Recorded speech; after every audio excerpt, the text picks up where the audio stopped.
আজকে দেখাবো হচ্ছে যাদের 7 সিটার দরকার, জাপানি ব্র্যান্ডের গাড়ি দরকার, তাদের জন্য এই গাড়িটা। এটা হচ্ছে মিৎসুবিশি এক্সপেন্ডার। এটা কিন্তু এখন বর্তমানে দুইটা পরিচয় হয়ে গেছে, একটা বাংলাদেশ অ্যাসেম্বল, একটা হচ্ছে বাইরের অ্যাসেম্বল, যেটা থাই অ্যাসেম্বল। থাই অ্যাসেম্বলের প্রাইস কিন্তু বেশি, এটা আমি বারবার বলতেছি। এটা কিন্তু আমারটা থাইল্যান্ডের অ্যাসেম্বল, এই জন্য এটা প্রাইস বেশি পড়বে। এটার সাথে বাংলাদেশের অ্যাসেম্বলটার সাথে মিলাবেন না। যারা থাইল্যান্ডের অ্যাসেম্বল গাড়ি এগুলো চালাইছে বা এগুলো সম্পর্কে ধারণা আছে, তারা জানে যে এইসব গাড়িগুলোর নতুন প্রাইস কত ছিল। এটা হচ্ছে 2021-এর মডেল, 21-এর রেজিস্ট্রেশন। এই গাড়িটার মাইলেজ আছে মাত্র 29,000 কিলোমিটার। আপনি এই গাড়িটা নতুনের সাথে কম্পেয়ার করতে পারবেন। গাড়িটা যদি দেখেন, এটা হচ্ছে এটা সিলভার কালারের গাড়ি, একদম হেডলাইট থেকে শুরু করে ব্যাকলাইট সব কিছু অরিজিনাল অবস্থায় আছে। এটা হচ্ছে এটা 7 সিটার গাড়ি।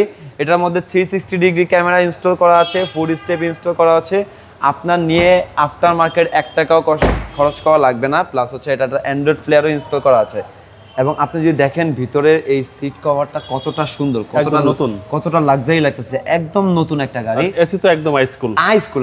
এটা হচ্ছে ডুয়েল এসি প্যানেল এবং 7 সিটার গাড়ি। ব্যাক স্পেস প্রচুর ভালো এবং গাড়িটা কিন্তু পিছনের দিকটা দেখতেও খুব সুন্দর। তো যাদের একটা 7 সিটার গাড়ি দরকার, যে এমভিপি গাড়ি, প্রপার এসইউভি গাড়ি, তাদের জন্য এই গাড়িগুলো নেই। এটা হচ্ছে প্রপার 7 সিট। এগুলো হচ্ছে প্রপার 7 সিট। কারণ আপনি একটা গাড়ি যেগুলো হচ্ছে আপনার সিয়েন্তা বলেন বা আপনার নর্মাল 560 বলেন, ওগুলো হচ্ছে জাস্ট হচ্ছে নামে 7 সিটার, বাট ওরকম ইউজ করা যায় না। বাট এগুলো হচ্ছে এমভিপি টাইপ গাড়ি। এগুলো 7 সিটারগুলো নিয়ে আপনি ওগুলো থেকে বেটার। আপনি যদি আবার নোয়ার সাথে কম্পেয়ার করেন, টয়োটা আলফার্ডের সাথে কম্পেয়ার করেন, তাহলে এগুলো হবে না। এগুলোর সাথে আপনার এগুলো কম্পেয়ার করা লাগবে।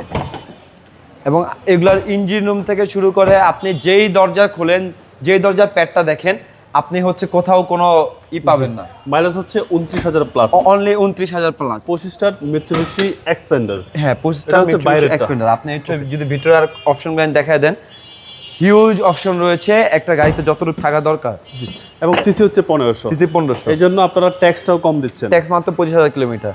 আপনি ভিতরে ইঞ্জিনের কন্ডিশনটা দেখেন এখনো যে থাইয়ের যেই আপনার মার্কিংগুলো ছিল, প্রত্যেকটা মার্কিং এখনো অ্যাভেলেবেল। জি জি। তো আপনি বলতে পারেন যে ভাই 21-এর মডেল, 4-5 বছর হয়ে গেছে, গাড়ির কন্ডিশন কিরকম আছে।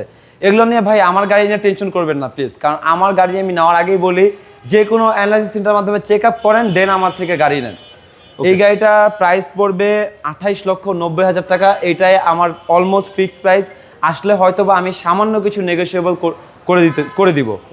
আমার শোরুমের অ্যাড্রেস হচ্ছে ঢাকা তেজগাঁও নাবিস্কো বিস্কুট ফ্যাক্টরির ঠিক পিছনে, সাউথ ইস্ট ইউনিভার্সিটি কিংবা HNS সার্ভিস সেন্টারের অপোজিট সাইডে হচ্ছে কেএস কার ভ্যালি। আসসালামু আলাইকুম।